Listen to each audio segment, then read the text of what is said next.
క్రాంతి కుమార్ గారు ఏం చేస్తుంటారు? ఎంఏ బీడ్ అయిపోయింది, ప్రస్తుతానికి ప్రిపేర్ అవుతున్నాను జేఎల్ డిఎస్సి గ్రూప్ 2.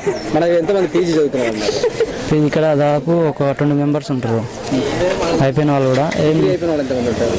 డిగ్రీ అయిపోయిన వాళ్ళతో కలిపితే మొత్తం ఒక 40 మెంబర్స్ అవుతారు.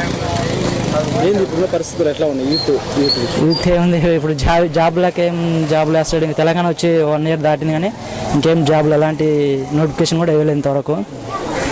యూత్ కొంతమంది డిసప్పాయింట్లో ఉండి కొంతమంది ప్రైవేట్ జాబ్ చేస్తారు, కొంతమంది ప్రిపేర్ అవుతున్నారు, కొంతమంది ఒట్టి ఖాళీగా ఉంటున్నారు ఏం జాబ్ లేక.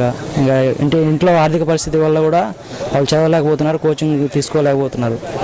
ఇప్పుడు తక్కువ వయసులోని తాగుడు రకరకాల వ్యసనాలకు గురవుతున్నారు గ్రామీణ ప్రాంత ప్రజలు. దాని మీద మీ ఆలోచన అంటే ఇప్పుడు రాజ్యాంగంలో అది ఉంది, మద్యపాన నిషేధం ఉంది, కానీ దాన్ని మాపి అంటే నిషేధించడానికి ఎవరు ముందుకు రావడం లేదు. అంటే యూత్ కూడా ముందుకు వచ్చి దాన్ని మద్యపాన నిషేధం చేస్తే చాలా బాగుంటుంది.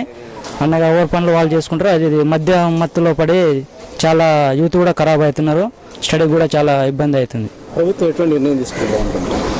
ఎందుకంటే మద్యపాన నిషేధం చేస్తేనే బాగుంటుంది, పూర్తిగా చేస్తేనే బాగుంటుంది. మన సమాజం కూడా ముందుకు వెళ్ళడానికి అవకాశం ఉంటుంది.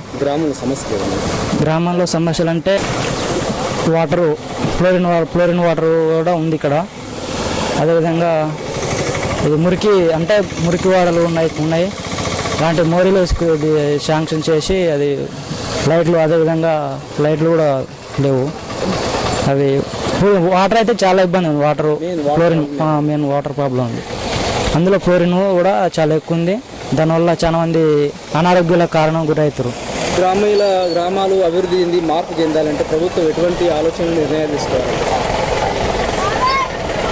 అంటే ఇప్పుడు మహాత్మా గాంధీ విషయంలో ఏంటంటే దేశానికి పట్టుకొమ్మలు గ్రామాలు అయితే ఇప్పుడు గ్రామాలను వదిలేసి సిటీలను అభివృద్ధి చేస్తే ఎలా ఉంటుంది? ఆ టైంలో ఏం లాభం ఉండదు. కాబట్టి ఊళ్ళలో వ్యవసాయానికి రైతులకు ప్రిఫరెన్స్ ఎక్కువ ఇవ్వాలి గ్రామీణ ప్రాంతాలలో. అదేవిధంగా చదువుకున్న వాళ్ళకు ఫ్రీ కోచింగ్లు కానీ అలాంటివి ఏర్పాటు చేయాలి.